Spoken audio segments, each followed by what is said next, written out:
Hai semua, dalam video kali ini kita akan lihat contoh 3, tapi masih dalam bahagian kedua, iaitu untuk menukarkan perkara rumus. Kita lihat contoh 3, ungkapkan P sebagai perkara rumus. Ingat balik apa maksud perkara rumus? Kepala formula. So apa yang dia nak jadi sebagai perkara rumus tu, maksudnya huruf tu mesti duduk depan, mesti duduk seorang-seorang, tak ada benda yang melekat dengan dia. Okey, kita lihat soalan A. Okey, so persamaan A, okey, rumus yang diberi adalah Q sama dengan P punca kuasa. Okay. Dan sekarang ni kita nak jadikan P sebagai kepala. Masalahnya P ni ada benda yang melekat dengan dia, iaitu punca kuasa. Bagaimana cara nak neutralkan punca kuasa adalah, okay, ingat balik punca kuasa ni kan kat sini dah bagi tahu dah mana ni. Okay, punca kuasa ni maksudnya adalah kuasa 1/2. Okay, punca kuasa 2. Okay. Okay, cara mudahnya adalah, okay, kita nak neutralkan punca kuasa sekarang ni adalah, okay, kita kuasa 2 kan balik. Okay. So belah kanan ni akan berlaku, okay, kita kuasa 2. Okay. So apa yang berlaku di belah kanan juga berlaku di belah kiri. So belah kiri ni pun kena kuasa 2. Okay. Jadi belah kiri akan dapat bentuk baru, iaitu Q kuasa 2 sama dengan, okay, sekarang ni kita lihat, tengok yang belah kanan. Belah kanan ni akan berlaku sedikit perubahan. Okay, ingat punca kuasa maksudnya adalah punca kuasa 2 lah. Ni. Okey, maksudnya adalah kuasa 1/2.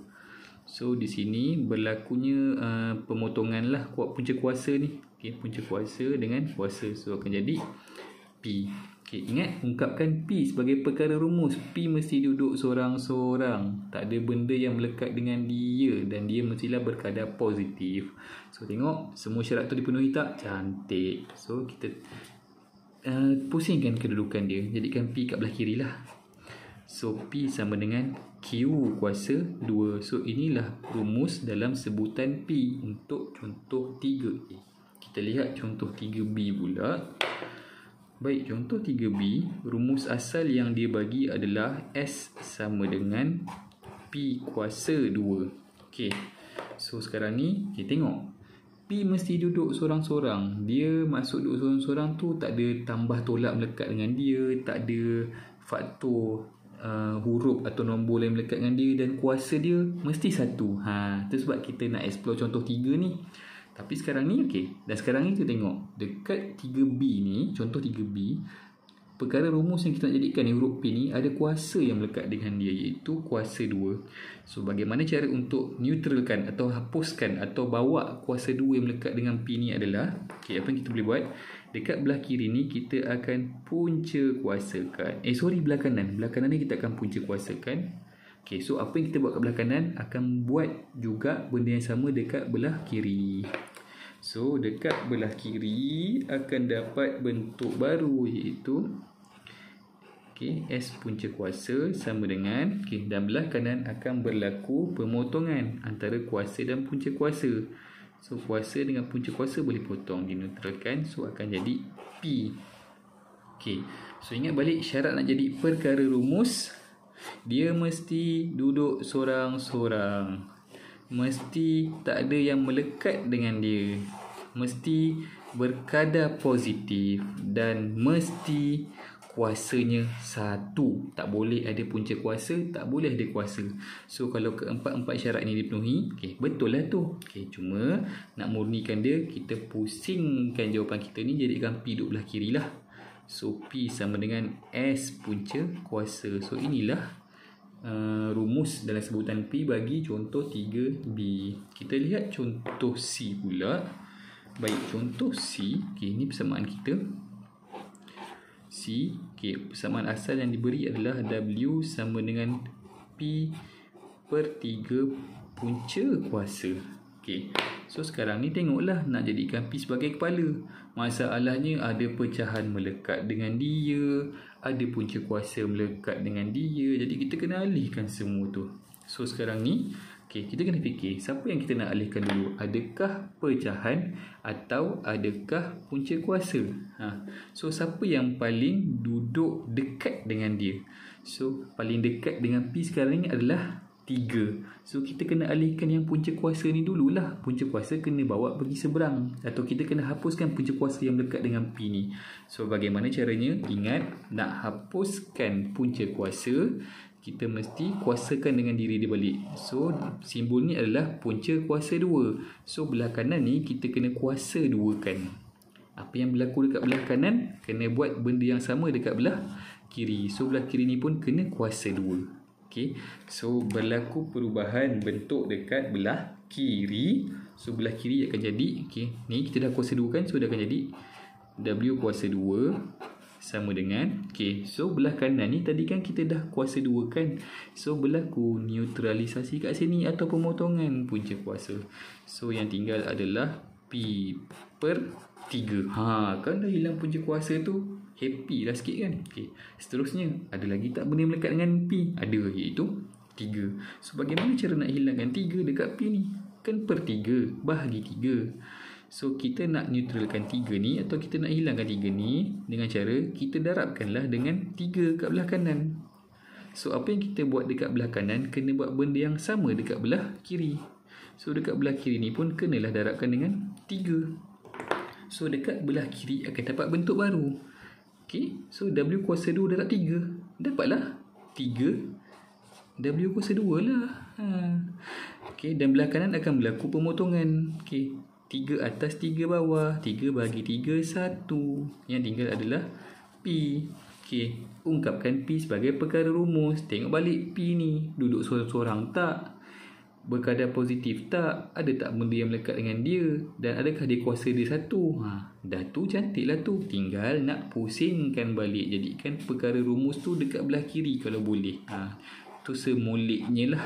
So rumus kita akan jadi P sama dengan 3W kuasa 2. Kita lihat contoh yang terakhir. Persamaan D. Okay, D. Okay, persamaan yang diberi, persamaan asal yang dibagi adalah T sama dengan 1 per P kuasa 2. Sudah. Dah lah nak jadikan P sebagai kepala formula. Masalahnya duduk bawah pula. Apa masalahnya? Kita bawa lah naik atas.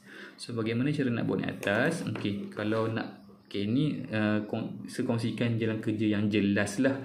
Ada je shortcut, tapi tak nak, sebab kalau boleh pelajar kena faham betul bagaimana proses ini berlaku. Jadi sekarang ni kita fokus kita nak bawa P ni bawa naik atas. Okay, kalau ikut boleh je potong bawa naik atas. Okay, ni kan maksud dia per bahagi. So bawa darab silang kena cari darab. Tak nak. Okay, so caranya adalah, okay, belah kanan, okay, kita darabkan dengan P kuasa 2. Okay, sebab darab P kuasa 2 sebab ni nak neutralkan dekat belah kanan. Okay, so dekat belah kanan darab P kuasa 2. Belah kiri pun buat benda yang sama. Darab P kuasa 2 juga. Okey, ni bahaya. Jangan buat macam ni ya. Kan orang ingat X kat darab. Okey, jauh sikit. P kuasa 2. Okey. So, belah kiri akan dapat bentuk baru. T darab P kuasa 2. Dapatlah TP. TP kuasa 2 lah. Okey, belah kanan pula akan berlaku proses pemotongan. P kuasa 2. Okay, P kuasa 2. Okay, ni belah atas, ni belah bawah. Semua boleh potong. So yang tinggal adalah 1. Okay, dan sekarang ni bagaimana cara nak jadikan P ni duk single sorang-sorang, forever alone.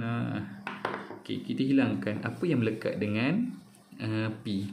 So sekarang ni yang melekat dengan P ada dua benda, iaitu T dengan kuasa 2. Siapa yang lagi dekat dengan melekat dengan dia? Kuasa 2 kan. So kita alihkanlah T ni dulu. So bagaimana cara nak alihkan T ni bawa pergi sebelah kanan? Okay, cara nak neutralkan dia adalah belah kiri kita bahagi dengan T.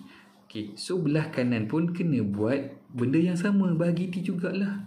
So belah kiri akan berlaku proses pemotongan, T atas T bawah.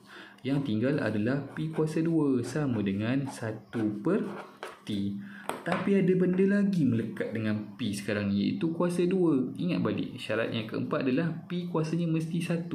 Okay, perkara rumus perkara rumus, kuasa mesti 1. So bagaimana cara nak neutralkan kuasa ni? Okay, sekarang ni kuasa berapa? Kuasa 2 kan. So cara nak neutralkan dia adalah kita punca kuasa 2 kan. Okay, so belah kiri buat begini, belah kanan pun buat benda yang sama lah.